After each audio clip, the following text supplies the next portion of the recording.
Zdravo, deco! Danas ću vam ispričati bajku Pepeljuga. Nekada davno, u jednoj dalekoj zemlji, živela je jedna devojčica. Kako je ubrzo ostala bez majke, njen otac Plemić je odlučio da oženi drugu ženu, jednu udovicu sa 2 ćerke. Vreme je prolazilo, devojčica je rasla, porasla je u predivnu devojku, veoma pametnu. Svi su je voljeli zbog njene dobrote i plemenitosti. Jedino maćeha i njene ćerke nisu voljela ovu devojku. Koristile su svaki trenutak kada bi njen otac otišao na put da je teraju da sprema i čisti. Jednog dana devojka je dobila obaveštenje da je njen otac preminuo na putu. Maćeha je iskoristila trenutak pa joj je rekla: "Od sada se ja za sve pitam u ovoj kući. Ti ćeš da nam budeš sluškinja, sve ćeš prati i čistiti i kuvati nam, a oslobodit ćeš onu sobu i popećeš se gore pa ćeš živeti u onoj sobi na tavanu." Devojka je pognula glavu i otišla da premesti stvari u sobu na tavanu. To je bio težak period za nju. Čistila je po ceo dan, spremala, kuvala bi svojim sestrama i maćehi sve što su poželele. A one su joj tražile još. Ona bi od umora pala uveče i zaspala. Kako je spavala pored jednog kamina, tako je njena kosa uvek bila puna pepela. Pa su se smejale na njen račun njene sestre i prozvale su je Pepeljuga. Ali jednog dana kralj ovog malog kraljevstva je odlučio da organizuje bal. Svečanost na kojoj će njegov sin da odabere svoju buduću suprugu. Poslao je svoje sluge svuda po kraljevstvu da podele pozivnice svim devojkama koje su pred udaju. Tako je došao sluga i do njihove kuće. Pitao je maćehu koliko ima ćerki, a ona mu je odgovorila 2. Srećom pa je Pepeljuga tu bila u blizini i spremala, pa se i ona oglasila i dobila pozivnicu. To se nikako nije dopalo maćehi, ali nije mogla ništa tu da uradi. Kada je zatvorila vrata, njene ćerke su poskakale, otvorile ormane i isprobavale sve haljine i na kraju se dosetile da će da šiju nove kod krojača. A Pepeljuga je otrčala u svoju sobu pa je izvadila jedinu majčinu haljinu koja je preostala lepa, obukla je i sišla dole. Sestre su bile užasno zavidne, pa su je svašta rekle da uopšte nije lepa haljina, iako joj je prelepo stajala. A maćeha je uzela jedan tanjir supe, pa je prišla njoj i prosula na haljinu. Pepeljuga je otrčala u svoju sobu plačući. Pokušala je da skine fleke, ali bezuspešno. Tako se približio i dan kada će biti ovaj divni bal. Njene sestre su se spremale po ceo dan, celo poslepodne. A ona im je prišla pa bi im pomagala oko frizure, oko haljina, oko svega. Kada su završile, otrčala je u svoju sobu i obukla ovu isflekanu haljinu. Spustila se dole i zatekla je maćehu i sestre na vratima. Pogledala joj maćeha. "Šta? Tako ćeš da ideš na bal?" "Ma kakvi, ne može. Ostaćeš ovde kod kuće." Zatvorile su vrata i otišle. Pepeljuga je gledala svoju haljinu, plačući je nastavila da sprema. Tada se nijotkuda pojavila jedna vila. "Ne plači, dete, ne plači. Hajde dođi sa mnom ispred kuće da ti pokažem nešto." Pepeljuga je izašla sa njom, a vila joj je pokazala na jednu staru bundevu koju je pipnula, a od nje se odjednom napravila kočija. Pa je onda od miševa napravila konje i od jednog pacova kočijaša.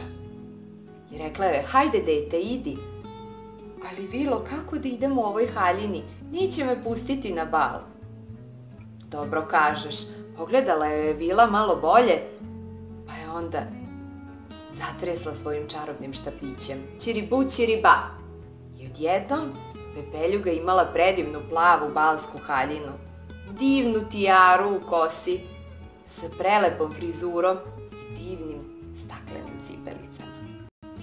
Hajde, dete, pohitaj sada, lepo se provedi i ne zaboravi, u ponoć obavezno otrči odatle, zato što moja magija nestaje.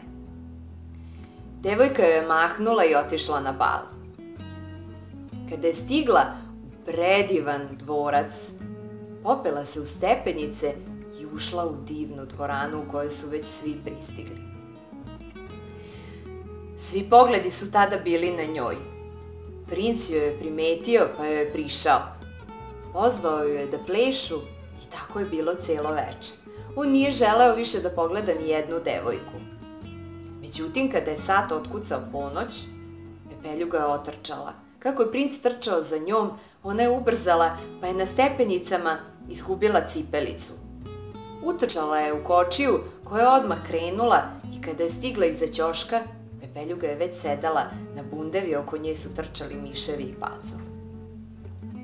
Princ je sada imao samo ovu cipelicu. Pogledao je u nju i rekao: "Ali ja ti ni ime ne znam, devojko." Tako je ostao da gleda u cipelicu.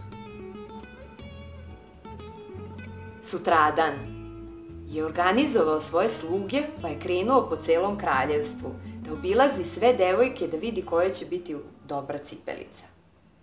I rekao je: "Ona koja bude dobra, sa njom ću i da se oženim." Obišao je sve kuće i na kraju je došao do Pepeljuge. Prva je prišla starija sestra. Nezgrapno je spustila nogu, probala je, ali palac joj je bio jako velik i nije mogla da obuje. Zatim je prišla druga sestra, pa je ona nespretno pokušala da obuje, ali njena peta je bila prevelika i nikako nije mogla da obuje cipelicu. Princ se razočarao pa je krenuo prema izlazu. A njegov sluga mu je prišao: "Ja se sećam da sam ovde ostavio 3 pozivnice. Pitaj za treću devojku." Iskra u oku princu se nađe tada. On se okrenuo pa je pitao za treću devojku. A maćeha je šta će morala da dovede Pepeljugu. Tada je Pepeljuga prišla, probala je cipelicu. I da, tako je. Svi su veselo poskakali, jedino je maćeha od besa uzela jedan čajnik i 2 puta lupila po cipelici i razbila je. Pepeljuga je otrčala u sobu i donela drugu cipelicu. Nisu mogle da veruju da je to bila ona na balu. Princ joj je prišao, uhvatio je za ruku i poveo sa sobom. Otišli su u dvorac kod njegovih roditelja. Kralj i kraljica su se oduševili sa ovom devojkom, pa su odmah odredili datum venčanja. Pozvali su celo kraljevstvo, a Pepeljuga je pozvala i maćehu i svoje sestre. One su njena jedina porodica, rekla je: "Oprašta mi." Na venčanju je bilo prelepo. Pepeljuga i princ su blistali, a njene polusestre su upoznale plemiće. Kasnije su se za njih i udale. A maćeha i dalje bila zlobna. Nije joj odgovaralo što njene ćerke nisu princeze. Plemići joj nisu bili dovoljni, pa je zbog toga, zbog njene silne zlobe, proterana iz kraljevstva. Deco, svako od nas ima nešto lepo na sebi. Neko ima lep nos, neko kosu, neko lepe oči. Ali ono što nosimo u svom srcu, to je ono najlepše, to su naše vrline. Kao što ih je pokazala i Pepeljuga.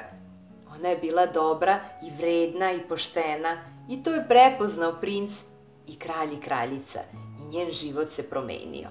A njena veličina je u tome što je oprostila svojim sestrama i maćehi. Kliknite subscribe i pratite nove bajke na kanalu Neda i magični svet bajki. Ćao!